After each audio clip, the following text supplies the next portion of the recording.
morning, everyone. Welcome back, and hope everybody had a good evening last night.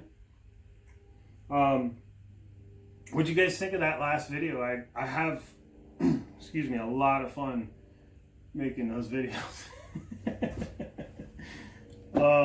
Some people are going to be completely bored with that, but for me, the sound of an axe cracking wood is like no other. It's just one of those sounds, and then with the wood being tossed up into the wood pile, you know, and then the birds in the background, the woodpecker, and I really get a kick out of that.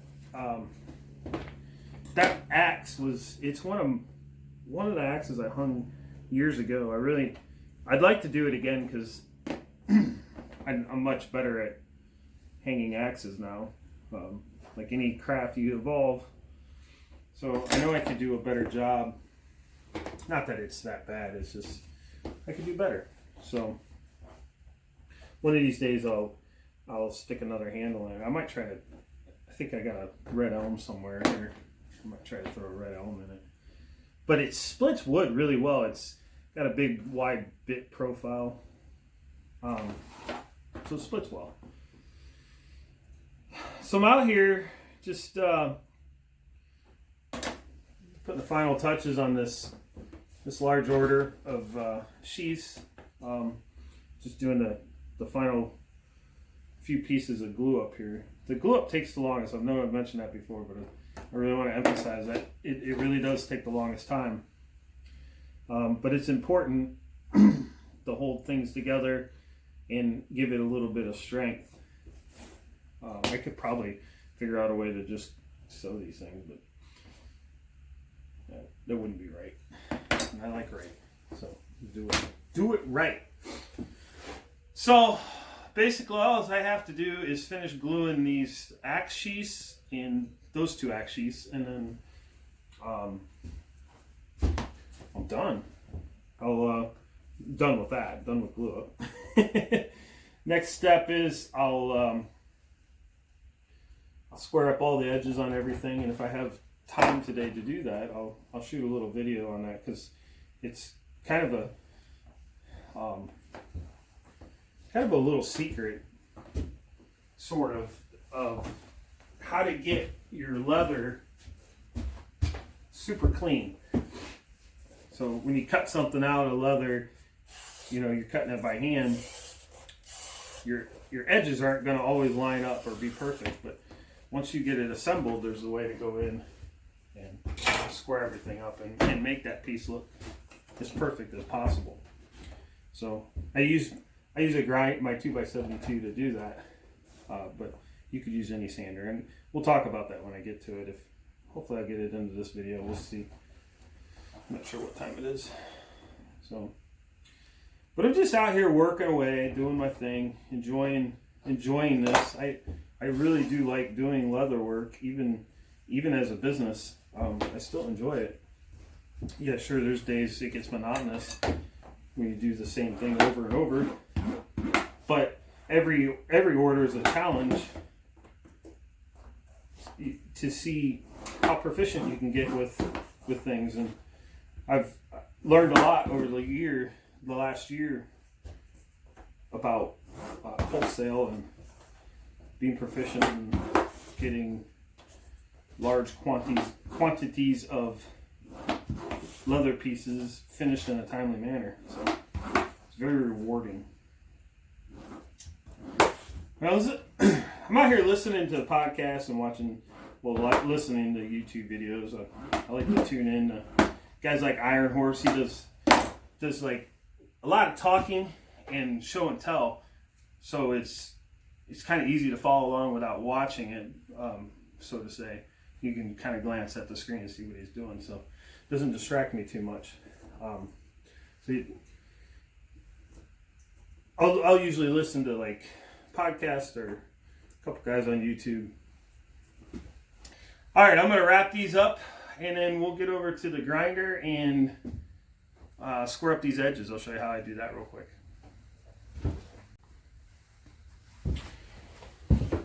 All All right, so here's one of my little tricks when it comes to cleaning up your leather before you sew it. I hand cut these axe sheaths out, so the edges are not real crisp. There's you can tell I hand cut it, right? That doesn't look very nice. These edges aren't lined up, all this stuff. So it's not very eye appealing, but we can fix this. Now I'm going to use my 2x72, but you don't need this big machine to do this. You can use just a little bench grinder with a sanding disc on it, or those 4x36 discs that you buy at even a Harbor Freight one would work fine, because you don't need a lot of pressure or speed or any of that stuff. This is just leather. It's easy to sand. So.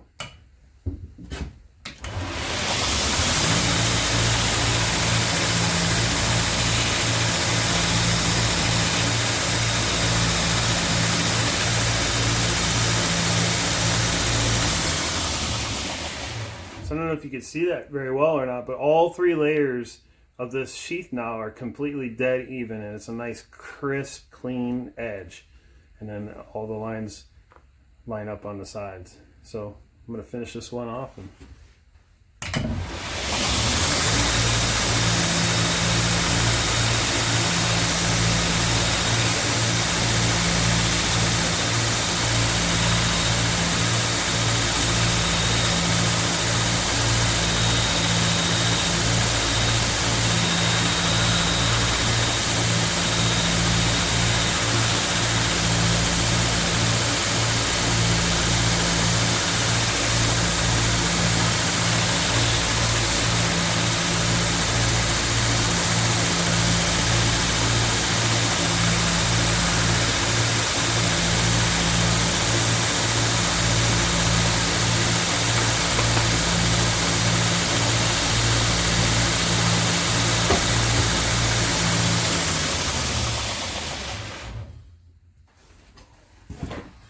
Get a closer look. Alright, so now our sheath is all nice and square and even and symmetrical, and these edges are 90 degrees. So this helps too, like when you're sewing, if you put a stitch line in and you put it on both sides, you know it's going to be even from the edge because the edges are nice and square.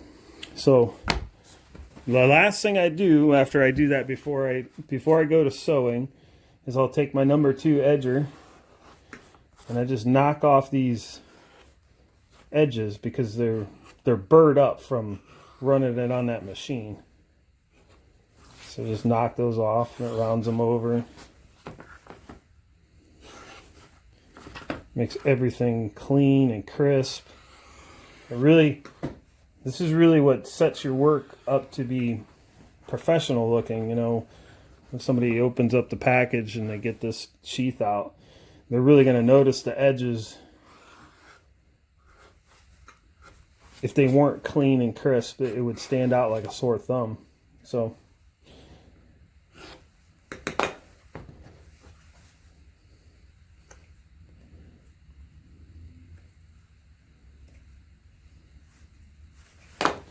there you have it.